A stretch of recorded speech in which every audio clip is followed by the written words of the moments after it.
KBS 같이 삽시다에서 안문숙이 하차를 당해 그 이후에 많은 의문이 쏟아지고 있습니다. 같이 삽시다는 얼마 전 안소영이 자신의 의사와는 무관하게 강제 하차를 당했다는 소식이 알려진 데 이어 안문숙마저도 안소영과 함께 동반 하차를 당하자 현재 많은 시청자들의 항의가 이어지고 있는 상황인데요. 결국 안문숙이 어쩌다 하차를 당하게 되었는지를 살펴보니 그 비하인드에는 아주 충격적인 이유가 있었고, 안문숙은 이런 너무나 비참한 사건들을 겪으며 이 일로 인해 현재 뇌사 판정까지 받았다는 사실이 알려지며 충격을 주고 있는데 어떻게 된 일인지 자세히 알아보겠습니다. 안문숙이 같이 삽시다에 합류했을 때 그녀는 오래간만에 대중 앞에 다시 설 수 있다는 사실에 설렘과 기대를 품고 있었죠. 수년간 브라운관에서 보이지 않았던 안문숙이었지만 그녀의 익살스러운 매력과 솔직한 캐릭터는 여전히 많은 사람들에게 사랑받고 있었는데요. 하지만 그 기대는 금세 실망으로 바뀌었는데 마지막 녹화에서 서러움에 오열하는 안문숙의 모습은 그녀가 이 하차를 얼마나 억울하게 받아들였는지를 상징적으로 보여주었죠. 그녀의 하차 뒤에 숨겨진 이유는 제작진의 말에 따르면 변화였는데,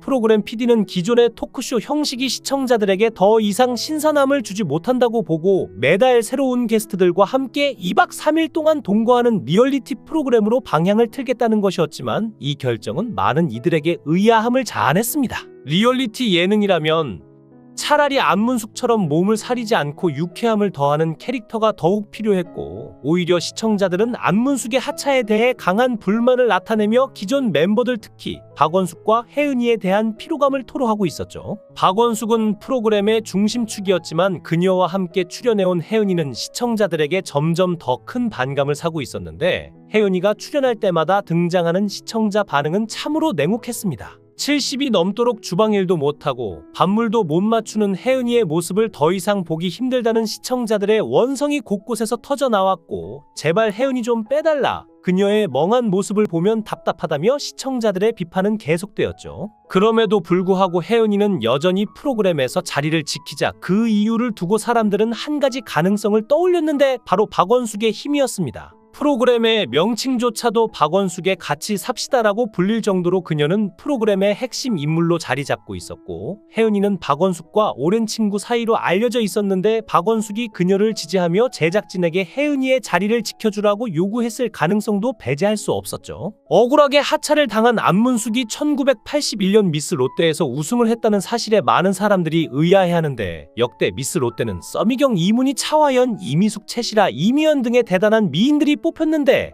안문숙은 이들과는 달랐기 때문인데요. 안문숙은 미스 코리아나 미스 롯데에 대해 전혀 관심이 없었고 그런 대회에 출전할 생각조차 없었지만 그 출발은 아주 우연하고도 웃기게 시작되었습니다. 안문숙이 미스 롯데에 출전하게 된 배경은 친구와 함께 방송국을 방문했던 날 경비 아저씨의 한마디에서 비롯되는데, 방송국 현관에 서 있던 안문숙에게 경비 아저씨가 다가와 한마디 던진 것이 바로 "집에 가서 공부나 해" 였고, 이 말이 안문숙의 자존심을 자극했죠. 평소에는 미인 대회에 전혀 관심이 없었지만 그 순간 오기가 발동한 안문숙은 대회 원서를 덥석 받아들고 말았는데, 집에 가서 공부나 하라는 말에 반항심이 불타올라 원서를 제출한 것입니다. 하지만 대회 준비라는 것이 쉽지는 않았는데 화려한 옷이나 메이크업을 할 줄 몰랐던 안문숙은 시장에서 저렴한 옷을 사고 스스로 화장을 했고, 그 결과 볼터치만 진하게 한 광주댁 스타일로 대회에 참가하게 되었죠. 당시 참가자들이 모두 세련되고 아름다운 미모를 뽐내며 긴장감 속에서 대회를 준비하고 있을 때 안문숙은 거기에 컨츄리 꼬꼬 같은 느낌으로 등장했는데요. 그 이유는 당시 대회의 사회자였던 허참 씨는 튀어야 눈에 띈다고 살짝 귀띔을 해주었고, 안문숙은 그 말을 그대로 받아들였는데 그 순간 대회장은 역사에 남을 장면을 맞이하게 되었죠. 가장 좋아하는 동물은 뭐죠? 라는 심사위원의 질문에 안문숙은 잠시 생각하더니 아주 단호하게 "살모사요" 라고 대답했는데, 청중들이 깜짝 놀란 건 말할 것도 없었고 심사위원들도 당황하기 시작했는데요. 하지만 안문숙은 거기서 멈추지 않았는데, 탤런트가 되면 어떤 연기를 하고 싶나요? 라는 질문에 그녀는 다시 독특한 답변을 내놓습니다. "깡패 연기요." 그리고 실제로 그 자리에서 깡패 연기를 펼친 것이었죠. 무대에서 깡패처럼 걸어가며 팔을 흔들고 무섭게 눈을 부릅뜨는 안문숙의 연기는 참가자들 중 누구도 흉내낼 수 없는 특이한 퍼포먼스였는데, 심사위원들은 처음에는 놀라움을 감추지 못했지만 이내 그녀의 대범함과 유쾌한 매력에 감탄하며 깊은 인상을 받았습니다. 그녀는 미스 롯데 대회가 아니라 마치 코미디 쇼에 나온 사람 같았는데 대개 참가자들이 화사한 미소와 함께 우아한 답변을 준비했을 때 안문숙은 자신을 망가뜨리는 방식으로 심사위원들에게 강렬한 기억을 남겼죠. 이런 식의 대답과 행동으로 안문숙은 당시 5,000명이 넘는 참가자들 중에서 특별히 눈에 띄었습니다. 그녀의 독특한 매력과 파격적인 답변은 심사위원들의 눈길을 끌었고 결국 그녀는 우승의 영예를 안게 되었는데 그 당시 사람들은 미스 롯데 대회에서 어떻게 이런 일이 벌어졌는지 의아해했지만 안문숙은 자신의 방식으로 성공을 거둔 것이죠. 안문숙은 자신이 자연미인이라며 어릴 적 코뼈가 부러지는 바람에 정형의 목적으로 코를 성형수술한 적이 있다. 하지만 그 외에는 일절 성형을 하지 않았다고 말했는데요. 그리고 안문숙의 인생에서 그녀의 어머니 강성임은 빼놓을 수 없는 존재입니다. 안문숙에게 가장 큰 영향을 미쳤다고 해도 과언이 아니기 때문인데 어린 시절의 일화는 그저 웃어넘길 해프닝으로 보일지 모르지만 그 속에는 강성임의 교육 철학이 고스란히 담겨 있는데요.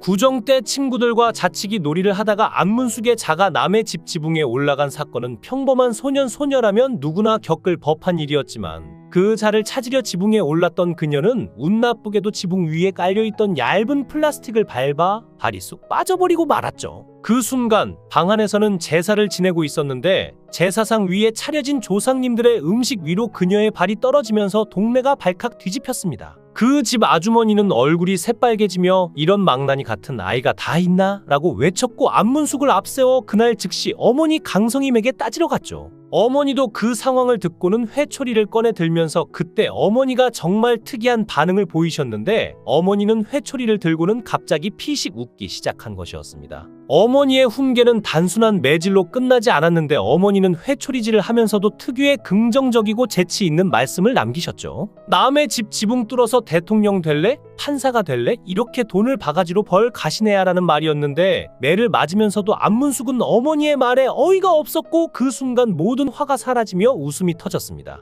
어머니는 매를 들면서도 크게 될 사람이라고 긍정적인 말을 해주셨고 그때 안문숙은 아무리 심각한 상황에서도 긍정적인 마음을 잃지 않는 것이 중요하다는 것을 깨달았죠. 어머니의 이 독특한 훈계는 안문숙의 마음속에 깊이 새겨졌고 이후 그녀가 어떤 고난을 겪더라도 늘 유쾌함을 잃지 않는 원동력이 되었는데요. 안문숙의 어머니 강성임은 그 후에도 여러 차례 딸에게 독특한 방식으로 훈계를 하곤 했는데 나중에 안문숙이 어른이 되어 결혼을 늦추자 어머니는 이렇게 말씀하셨습니다. 결혼 늦게 해서 애를 한 10명 낳을 가시네야. 어머니의 이런 표현에는 그저 딸에게 잔소리를 하는 것이 아니라 딸이 잘 되길 바라는 간절한 마음이 담겨 있었죠. 사람들은 그녀를 보고 참 성격도 좋고 탤런트로도 인정받고 주변에 좋은 사람들까지 있으니 참 행복할 거야 라고 생각할 수 있지만 안문숙은 그 모든 것을 가진 것처럼 보였음에도 불구하고 인생의 깊은 구렁에서 혼자만의 싸움을 하고 있었는데요. 문제는 그녀의 연기 폭이 좁았다는 점입니다. 안문숙은 1990년대부터 코미디와 드라마를 넘나들며 큰 사랑을 받았지만 시간이 지날수록 그녀에게 맡겨지는 역할은 점점 더 한정되었죠. 그녀의 캐릭터는 대부분 노처녀로 그려졌는데 언제나 결혼을 못한 여자, 철없고 조금은 어수룩한 이미지가 고정된 것인데요. 시청자들은 그녀의 코믹한 캐릭터에 웃음을 터뜨렸지만 그 이면에서 안문숙은 점점 연기 생활에 대한 회의감을 느끼기 시작했습니다. 안문숙은 이에 대해 한 인터뷰에서 이렇게 말했습니다.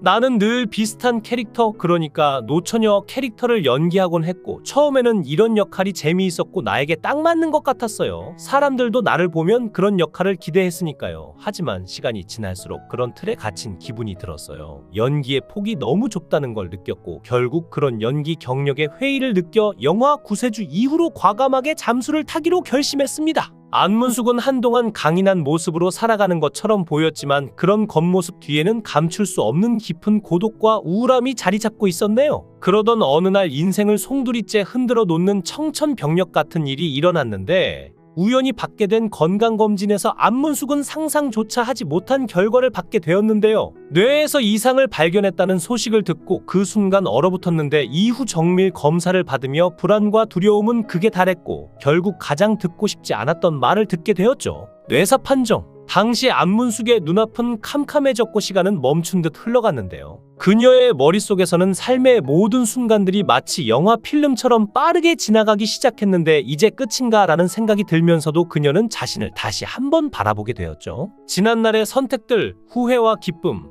사랑과 상처들이 차례로 떠올랐는데 자신이 걸어온 길을 되짚으며 무엇을 놓치고 무엇을 소중히 여겨야 했는지 새롭게 깨닫는 순간이었습니다. 그러나 다행스럽게도 시간이 흐르고 전문가의 구체적인 판정을 들었을 때 그녀는 안도의 한숨을 쉴 수 있었는데 뇌세포 일부가 죽은 것은 사실이지만 다행히도 불필요한 뇌세포였다는 것이었죠. 비록 충격적인 사건이었지만 그 말을 듣고 안문숙은 비로소 생명에 대한 경외감을 느끼며 살아가야 할 이유를 다시 한번 깨달았는데요. 이 사건 이후로 그녀는 이전과는 전혀 다른 태도로 삶을 마주하게 되었고 자신을 옥죄던 것들, 굳이 쥐고 있을 필요가 없었던 것들을 하나씩 내려놓기 시작했습니다. 예전에는 놓지 못했던 욕심과 기대들을 차츰차츰 버리며 더 편안한 삶을 살기로 결심했는데 그녀는 한 인터뷰에서 이렇게 고백했습니다. 결혼을 못해서 누군가의 엄마가 되지 못한 삶을 살아온 게 그때 가슴 속 깊이 후회됐어요. 결혼을 했다면 아이가 있었다면 지금의 나와는 많이 달랐겠죠. 하지만 그 후회도 이젠 자연스럽게 받아들이기로 했어요. 그게 내 삶의 한 부분이니까요.